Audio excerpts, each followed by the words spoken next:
How to get your first research paper published as a resident. Welcome to my video.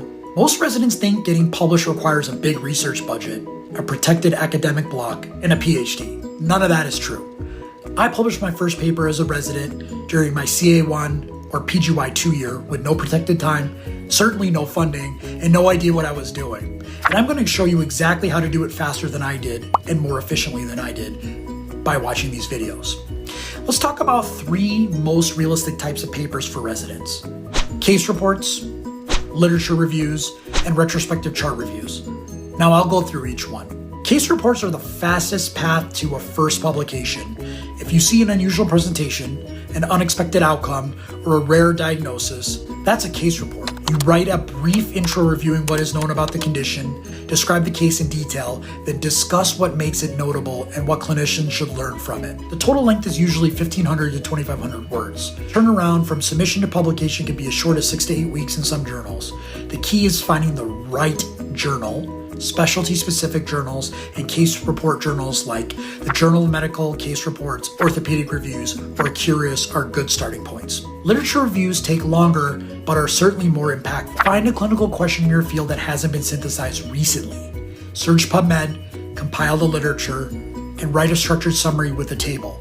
You don't need to generate new data. You're organizing existing knowledge into a useful resource for readers that want to learn. These are valued by programs and can go to better journals than case reports. Now, retrospective chart reviews require an IRB approval, but at most institutions that process is relatively straightforward for minimal risk studies. You're essentially pulling data that already exists in the EMR and analyzing it. Now, for this, work with a mentor who knows your institution's IRB process. The most important step most residents skip: find a co-author who has published before. Publishing your first paper without a mentor is like performing a procedure without supervision. Definitely possible, but unnecessarily hard.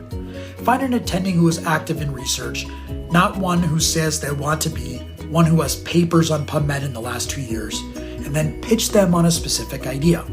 Don't say, "I want to do research with you." Say, "I noticed there are no recent reviews on X. Would you be interested in authoring one?" Specific ideas get specific responses. On the writing itself, don't be perfect, be the enemy of done. Write a rough draft, get feedback, revise, and submit. Most first submissions get rejected or require major revision. That is the normal response. The revision process makes the paper better. Embrace it. When you get reviewer comments, review every single one systematically and resubmit. Persistence is what most separates people from who publish versus people who don't. Choosing a journal. Use the journal's own submission guidelines to assess fit. Check their impact factor, their acceptance rate, if published, and whether they've published similar work.